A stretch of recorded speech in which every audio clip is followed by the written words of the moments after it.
মানুষেরা, মদিনার ইহুদিরা, তারা এই 10ই মুহররম সিয়াম পালন করতেছে। রাসূল তাদেরকে জিজ্ঞাসা করলেন, এটা কোন দিন, কোন দিনে তোমরা সিয়াম পালন করো?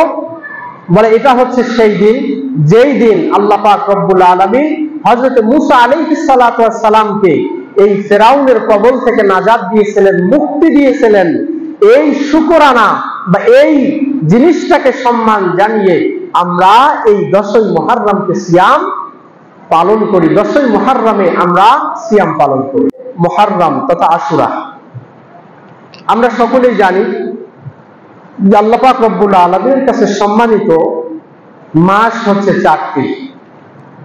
গণনায় মোট মাস হচ্ছে 12টি, আরবি মাস হচ্ছে 12টি। তবে সম্মানিত মাস, ইসলাম পূর্ব যুগেও মানুষেরা 4টি মাসকে সম্মানিত হিসাবে ধরে নিত। 3টি হচ্ছে ধারাবাহিকভাবে জিলকাদ মাস, জিলহাজ মাস, মুহররম মাস। বর্তমানে আমরা মুহররম মাসে আমরা আছি। জিলহাজ মাসে নফল সিয়ামের ব্যবস্থা আছে। জিলহাজের 1 থেকে নিয়ে 9 পর্যন্ত আপনি সিয়াম পালন করতে পারেন। বিশেষ করে আরাফার দিনে আপনি সিয়াম পালন করবেন, যেটি আমরা অতীতে আলোচনা করেছি। জিলহাজ মাসে নফল সিয়াম আছে, এরপরে মুহররম মাসেও নফল সিয়াম আছে। রজব মাসে নফল সিয়াম আলাদা করে নেই। এরপরে হচ্ছে জিলকাদ মাসেও আলাদা করে নফল কোন সিয়ামের ফজিলত নেই। এমনি অন্যান্য মাসে যেরকম ভাবে আপনি সিয়াম সাধনা করেন, এই 2টি মাসেও যদি আপনি করেন তাতে কোনো সমস্যা নেই। কিন্তু রজব মাসে সিয়াম পালন করলে বেশি সওয়াব হবে, কিংবা জিলকাদ মাসে নফল সিয়াম পালন করলে বেশি সওয়াব হবে, এই মর্মে কোনো হাদিস বর্ণিত হয়নি। তবে জিলহাজ মাস এবং মুহররম মাস, এই 2 মাসে আলাদা করে একটি বিধান আছে, যেই মাসে আপনি সিয়াম যদি পালন করেন স্পেশাল পুরস্কারের ব্যবস্থা আল্লাহ পাক রব্বুল আলামিন করে দিয়েছেন। যেরকম আরাফার দিনের সিয়াম, তার ফজিলত সম্পর্কে আল্লাহ রাসূল সাল্লাল্লাহু আলাইহি ওয়াসাল্লাম বলেছেন যে 1 বছরের গুনাহ কি করে দিবেন? মাফ করে দিবেন। as-sanatallaতি ক্বাবলাহা, পূর্বের 1 বছরের গুনাহ আল্লাহ পাক রব্বুল আলামিন ক্ষমা করে দিবেন, এবং সামনের 1 বছরের সওয়াব আল্লাহ পাক রব্বুল আলামিন আপনার আমলনামার মধ্যে লিপিবদ্ধ করে দেবেন। প্রিয় উপস্থিতি, তাহলে জিলহাজ মাসে ওই আরাফার সিয়াম এবং 1 তারিখ থেকে নিয়ে আপনি 9 তারিখ পর্যন্ত সিয়াম সাধনা করতে পারেন। এদিকে মুহররম মাস, এই মুহররম মাসেও আলাদা করে সিয়াম আছে। রাসূল সাল্লাল্লাহু আলাইহি ওয়াসাল্লাম মক্কা থেকে হিজরত করে মদিনায় চলে গেলেন। মদিনায় যাওয়ার পরে তিনি দেখলেন যে মদিনার মানুষেরা, মদিনার ইহুদিরা, তারা এই 10ই মুহররম সিয়াম পালন করতেছে।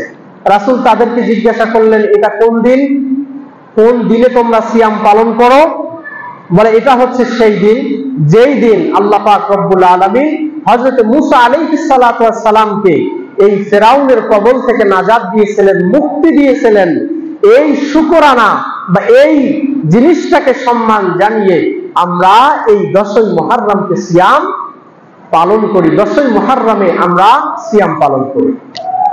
রাসূল বললেন, নাহনু আহাক্কু বিমূসা, মুসা আলাইহিস সালাতু ওয়াস সালামের অনুসরণের ব্যাপারে আমি বেশি হকদার। অর্থাৎ মুসা আলাইহিস সালাতু ওয়াস সালাম তিনি হচ্ছেন নবী, আমি হচ্ছি নবী। তো মুসা আলাইহিস সালাতু ওয়াস সালামকে যেহেতু আল্লাহ পাক রব্বুল আলামিন মুক্তি দিয়েছেন, এই মুক্তির শুকরানা স্বরূপ যেহেতু তোমরা সিয়াম পালন করতেছো, আমিও এই সিয়াম 10ই মুহররমকে পালন করব। তবে ব্যতিক্রম হলো, যেহেতু ইহুদিরা এই দিনে পালন করতেছে, মুসলিমরাও যদি পালন করে তাহলে 2 ইবাদতেই সেম হয়ে গেল। এজন্য রাসূল সাল্লাল্লাহু আলাইহি ওয়াসাল্লাম বললেন, যদি আমি আগামী বছর থাকি তাহলে আমি এই আগামী বছরে 9 তারিখও সিয়াম পালন করব। কেন? ইহুদিদের বিরোধিতা করার জন্য।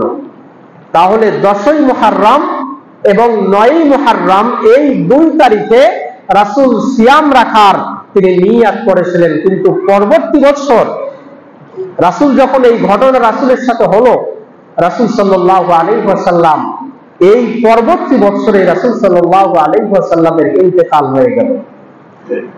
তার মানে 9 তারিখের সিয়াম তিনি রাখতে পারেন নাই, তবে রাখতে চেয়েছিলেন। সুতরাং আজকে যারা আমরা এই মুহররম মাসে অবস্থান করব, 9 তারিখ এবং 10 তারিখ আমরা সিয়াম পালন করব।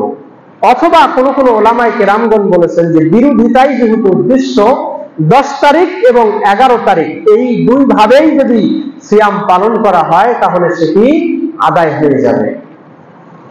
আগামীকাল শনিবার 9 মুহররম, রোববার 10 মুহররম, তাহলে আজকে সাহরি খেয়ে আগামীকালকে সিয়াম এবং রবিবারের সিয়াম আমরা রাখতে পারি, অথবা শনিবার কালকে সাহরি খেয়ে রবিবার অথবা সোমবার আমরা দুই ভাবে এই সিয়াম পালন করতে পারি। এই সিয়ামটা অত্যন্ত গুরুত্বপূর্ণ, কারণ রাসূল বলেছেন যে আফদালুস সিয়ামি বাদা রমাদান আশ-শাহরুল্লাহিল মুহররম, রমজান মাসের সিয়ামের পরেই অধিক গুরুত্বপূর্ণ সিয়াম হচ্ছে মুহররম মাসের সিয়াম। ওয়া আফদালুস সালাতি বাদাল ফরিদাতি সালাতুল লাইল, এবং ফরজ সালাতের পরে গুরুত্বপূর্ণ সালাত হচ্ছে রাতের সালাত, তাহাজ্জুদের সালাত। সুতরাং আমরা যারা এই রমজান এই মুহররম মাসকে আমরা পেয়েছি, আগামীকালকের দিবস এবং পরের দিনে আমরা সিয়াম রাখার চেষ্টা করব, এবং পূর্বের 1 বছরের গুনাহ আল্লাহ পাক রব্বুল আলামিন ক্ষমা করে দিবেন এই আশায় আমরা সিয়াম রাখবো। আল্লাহ পাক রব্বুল আলামিন আমাদের এই মনোবাসনা এবং আমাদের এই আমলটাকে